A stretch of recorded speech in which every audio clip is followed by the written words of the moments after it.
தமிழில் மிஷ்கின் அவர்கள் இயக்கிய முகமூடி திரைப்படத்தின் மூலமாக நடிகை அறிமுகமானாங்க பூஜா ஹெக்டே. இதையடுத்து தெலுங்கு சினிமா பக்கம் போன அவங்க அங்கே அடுத்தடுத்து பல முன்னணி ஹீரோக்கள் கூட நடித்து டாப் ஹீரோயினாக ரொம்ப சீக்கிரத்தில் உயர்ந்துட்டாங்க. சமீபத்தில் ரெட்ரோ, கூலி போன்ற தமிழ் திரைப்படங்களில் நடித்து கோலிவுட்டில் கம்பேக் கொடுத்தாங்க. இது தவிர ஹிந்தியில் 3 திரைப்படங்கள் நடிச்சிருக்காங்க. மேலும் தமிழில் விஜய்க்கு ஜோடியாக ஜனநாயகன் திரைப்படத்தில் நடிச்சிருக்காங்க. இதோடு ராகவா லாரன்ஸ் இயக்கத்தில் உருவாக்கிட்டு இருக்கக்கூடிய காஞ்சனா 4 படத்துலையுமே இவங்க தான் கதாநாயகியாக நடிச்சிட்டு இருக்காங்க. இப்படி எல்லா மொழிகளிலுமே சம பிஸியான ஹீரோயினாக வலம் வந்துட்டு இருக்கக்கூடிய பூஜா ஹெக்டே தற்போது இந்தியா முழுவதும் பேசு பொருளாக இருக்காங்க.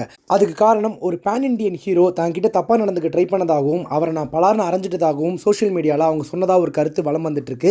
அதுதான் புயலை கிளப்பியிருக்கு. அப்படி அவங்க என்ன சொன்னாங்க அப்படின்ற மாதிரி நியூஸ் பரவிட்டு இருக்கு அப்படின்னு பார்த்தீங்கன்னா, அவங்க ஒரு பேன் இண்டியன் மூவி ஷூட்டிங்கில் கலந்துக்கிட்டாங்களாமா. அப்போ கேரவனில் போயிட்டு அவங்க ரெடி ஆகிட்டு இருக்கும்போது அந்த படத்தினுடைய பேன் இண்டியன் ஹீரோ கேரவனுக்குள்ள இவங்களை கேட்காமலே உள்ள நுழைஞ்சு அவங்கள்ட்ட அத்துமீறி தப்பாக நடந்துக்க ட்ரை பண்ணாராமா. அப்போது அவரை இவங்க உடனடியாக பலார்னு அரைஞ்சிட்டாங்களாம். அதுக்கப்புறம் அந்த ஹீரோ பூஜா கிட்டே கூட சேர்ந்து படமே பண்ணலை அப்படின்னு சொல்லி பூஜா சொன்னதா ஒரு செய்தி சோஷியல் மீடியாவில் பரவிட்டு இருக்கு. சன் நியூஸ், பாலிமர் செய்திகள் மாதிரியான அஃபிஷியல் பெரிய தளங்களே அந்த செய்தியை வெளியிட்டிருந்தாங்க, நம்ம பார்த்துருக்கோம். இதையடுத்து பூஜா ஹெக்டே கிட்ட அத்துமீறிய அந்த பேன் இண்டியன் ஹீரோ யார் அப்படின்ற விவாதம் ஒரு பக்கம் போயிட்டு இருக்கு. ஆனால் தற்போது கிடைச்சிருக்கக்கூடிய லேட்டஸ்ட் தகவலின்படி இந்த செய்தியில் துளியும் உண்மை இல்லை அப்படின்னு தெரிய வந்திருக்கு. பூஜா ஹெக்டே சம்பந்தப்பட்ட குழுவினர் இந்த செய்தியை கம்ப்ளீட்டாக மறுத்திருக்காங்க. பூஜா இந்த மாதிரியான கருத்துக்களை எந்த பேட்டிலுமே இது வரைக்கும் தெரிவிக்கல, இது கம்ப்ளீட்டாக ஒரு போலியான செய்தி, வதந்தி அப்படின்னு சொல்லியிருக்காங்க. முக்கியமாக இது வரைக்கும் பூஜா ஹெக்டே பெரிய ஹீரோக்கள் கூட பல பேர் கூட சேர்ந்து படம் பண்ணியிருக்காங்க. ஆனால் அந்த ஹீரோக்கள் எல்லாருமே இவங்க ரொம்ப மரியாதையாகவும் அன்பாகவும் தான் நடத்தியிருக்காங்க. எல்லா ஹீரோக்கள் கூடயுமே நல்ல நட்பில் தான் பூஜா ஹெக்டே இருக்காங்க.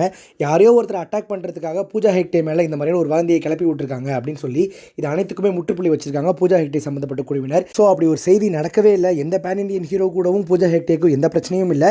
யாருமே இது வரைக்கும் பூஜா ஹெக்டேவை தப்பாக அப்ரோச் பண்ணவும் இல்லை, நடந்துக்கவும் இல்லை அப்படின்றத கிளியர் பண்ணியிருக்காங்க.